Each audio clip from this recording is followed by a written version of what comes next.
Moscow confirms Putin's interview with Tucker Carlson. Look at that. Kremlin said the interview was granted because Carlson was different from other exceptionally one-sided Western media. What did those authors say there? Richard Luscombe, Chris Michael, Andrew Roth, and agencies wrote this. There's a lot of people writing that for The Guardian. But so people were calling him a traitor for doing this, for interviewing a major head of state, a world leader.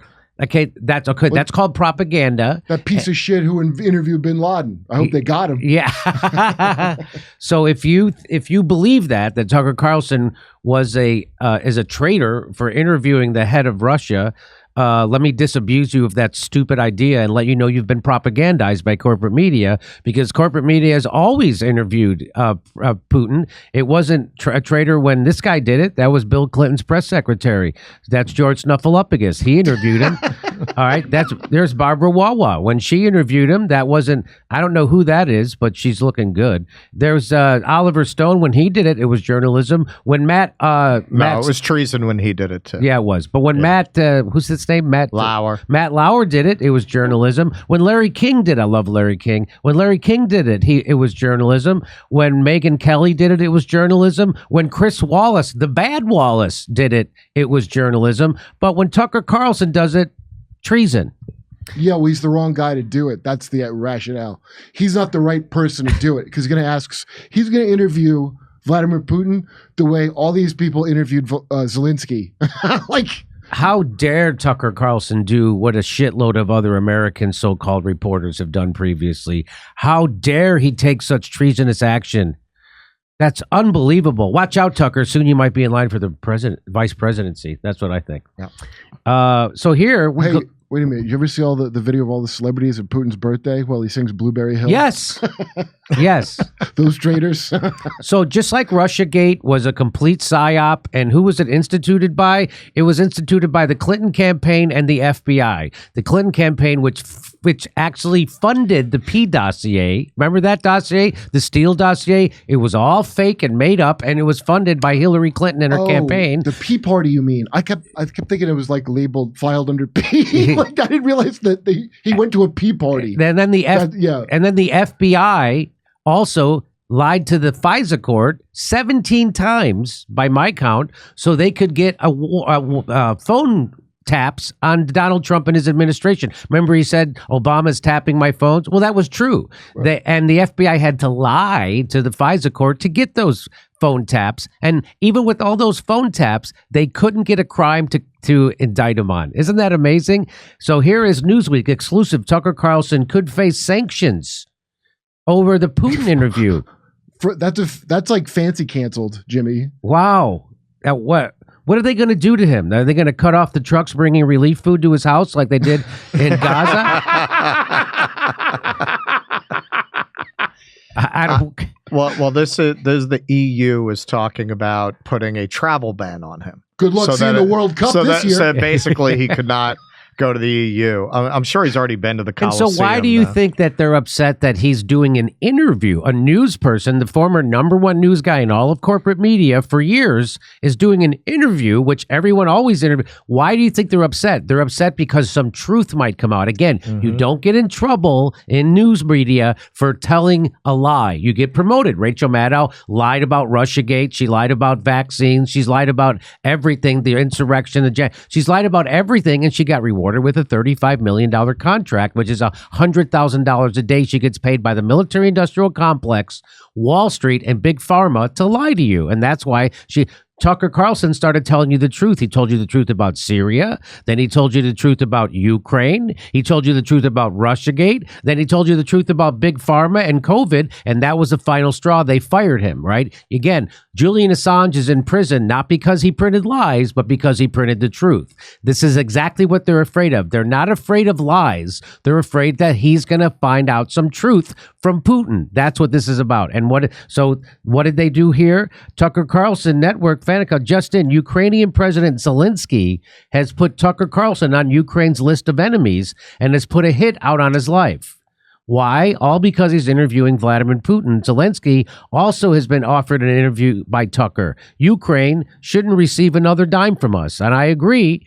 By the way, so here's the website where they put you on, and it's all written in the Ukraine language, whatever language that is. I'm too dumb to know. Cyrillic? It's anyway, I don't think it's Russian because that would be ironic.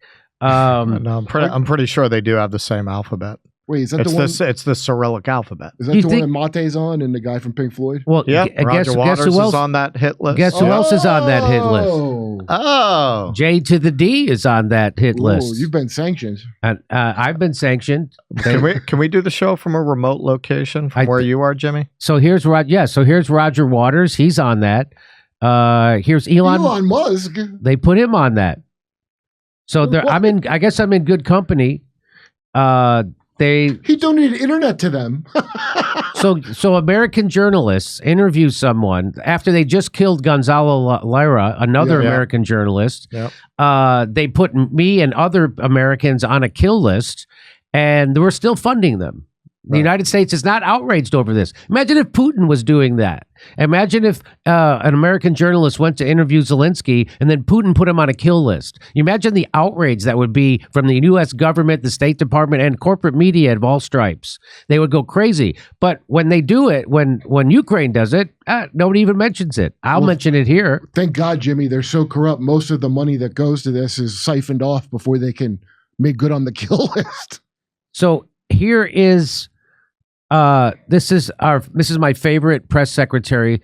It's nice when you can see she's a black, gay, immigrant, and a female, right? She checks 4 boxes, and it's so much nicer to be lied to by a black, gay, immigrant, and a female than it is a white male. I like being lied to by she also some. looks like that little mushroom guy from Super Mario, so there's an appeal to the millennials too. So here she is. She's being asked. This is, by the way, Ashvin Rasanti. This is his Twitter account. You know Ashvin, right? Oh, Jimmy, no. Jimmy, you're a big. I do an impression of Jimmy. You're a big fan of Noam Chomsky, and Noam Chomsky is reportedly said that you'll win the Putin. So anyway, that's my. You've never seen Ashvin? No. He's fantastic. Oh, come on. He did this show on RT. That's why he's banned in the United States. So he says White House refuses to deny allegations that the Biden administration attempted to prevent journalist Tucker Carlson from interviewing Vladimir Putin. And he says, so as to stop U.S. citizens understanding why their billions of tax dollars were going to Zelensky of Ukraine. So they don't want to hear Putin tell you, hey, we had a peace deal in March of 2022. It was the NATO and Boris Johnson and the United States that ripped up that. We had 2 peace agreements called what? The Minsk Accords that was supposed to stop this war. Who didn't abide by it was Ukraine and NATO. So they don't want to hear Putin say that to an American journalist. They don't want the truth to come out about Ukraine. Jon Stewart will never tell you the truth about Ukraine. Ever, ever, ever. Believe me, never, ever will Jon Stewart tell you what's actually happening in Ukraine. But he will pin a medal on a Nazi at Disney World from Ukraine and then never talk about it, even though Joe Rogan has brought it up at least 3 times on his show. Wait, you haven't seen the new Jon Stewart Daily Show? Yeah. Oh, he's back, baby. Have you seen it? Is it started already? Is he on already? Yeah, the clips that come with my feed. I thought it was like an old one. I thought it was from like 2012 because all he's talking about is, how come we can't get this gun legislation through? Oh, he's talking. What an asshole. That's what he's talking Deutschland, what a fucking 2012 loser. So let's listen to, again, Jon Stewart is not your friend. He's an establishment motherfucker who is never going to tell you the truth about things that are important to you. Like, why are we spending $200 billion in Ukraine? He's not going to tell you that that's a fleecing of America. He will never tell you what really happened in COVID. He's never going to tell you the truth about vaccines. He's never going to tell you the truth about anything that is important to you. But he will catch a politician contradicting himself on video. A real backbencher that you never heard of until he caught him on this thing. That's right. Would never be able to ask a question to real top people. So let's go to the official press liar, and here's what she has to say. Tucker Carlson is in Moscow and just confirmed that he's going to be interviewing Russian President Vladimir Putin. He argues that Americans have a right to know all they can about a war they're implicated in. Carlson contended in his preview video that the Biden administration has opposed and even attempted to hinder his attempts to interview Putin.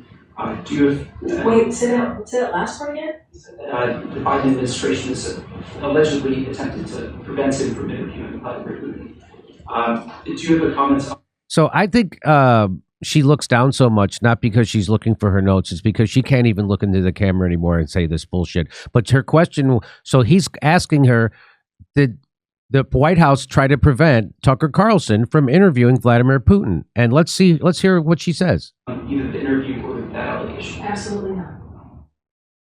Wow. She said absolutely not.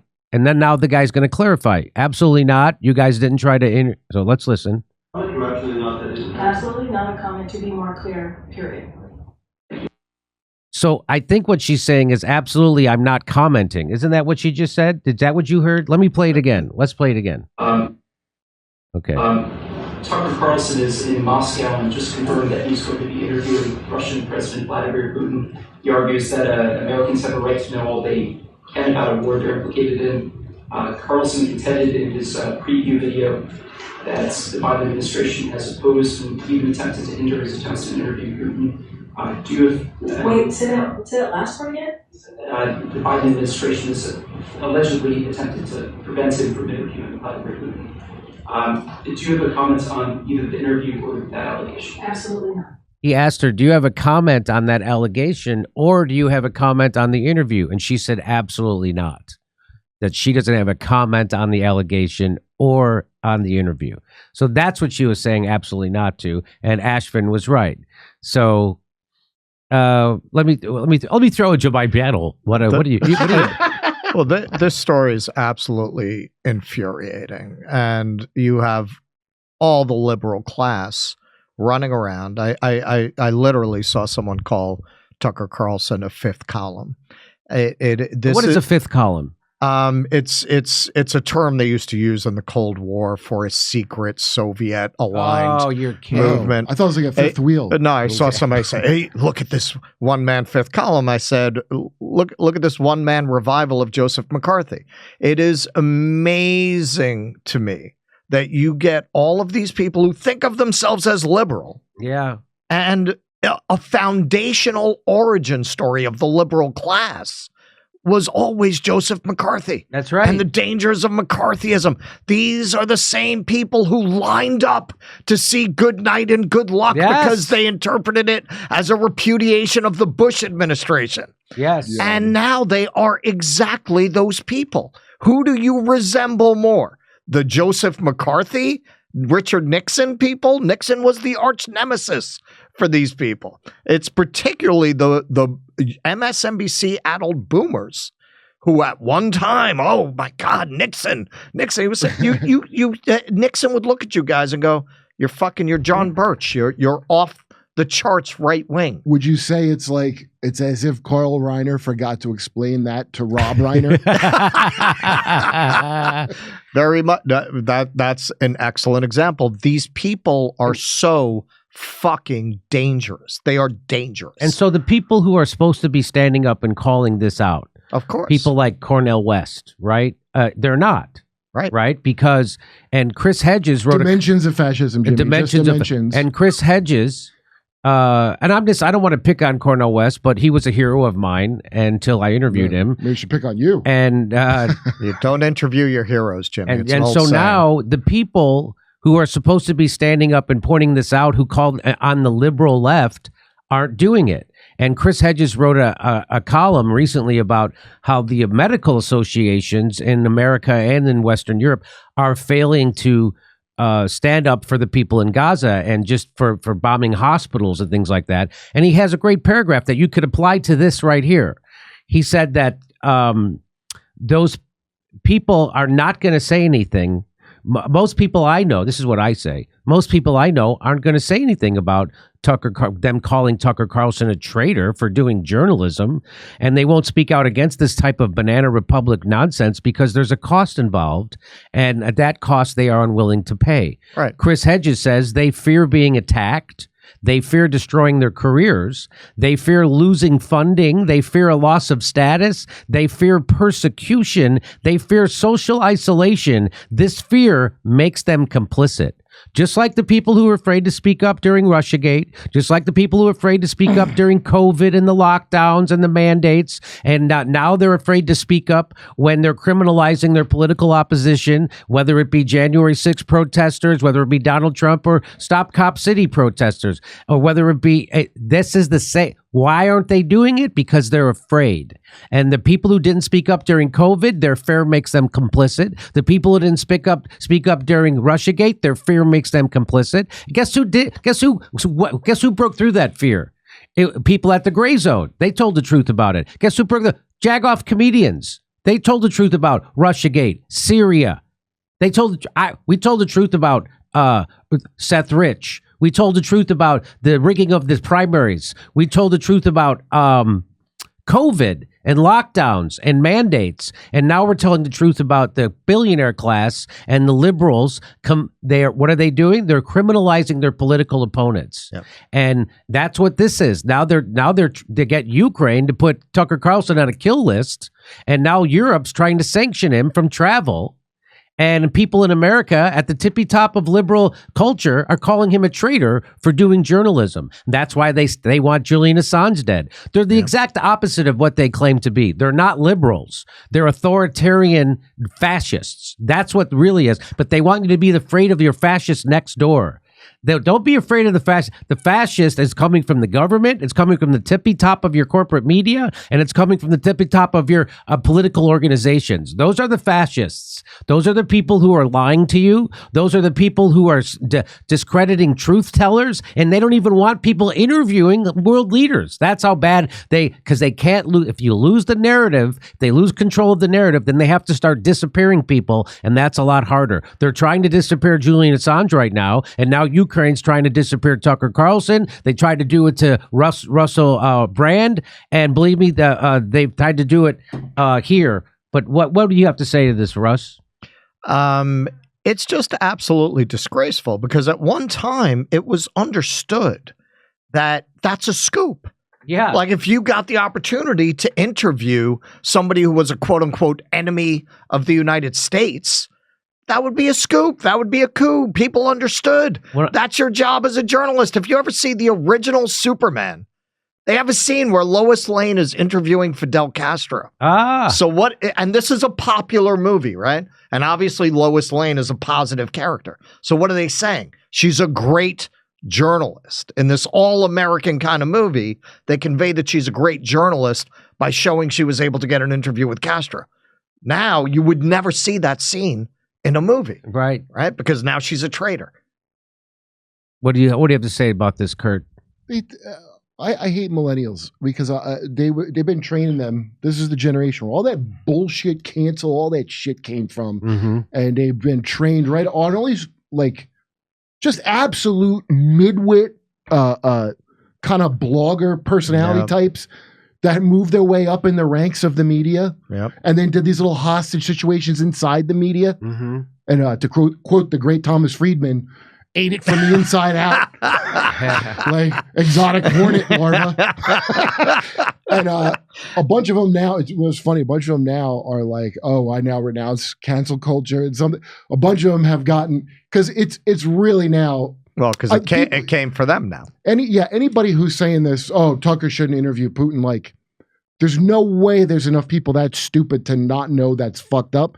They're just going, oh, but Biden still has to win. Think of the fact that James O'Keefe thing where he has the guy going, they know Biden's a disaster, but what would it look like if they replaced Kamala? She's a woman of color. So, I mean, that's such amazing boxing in.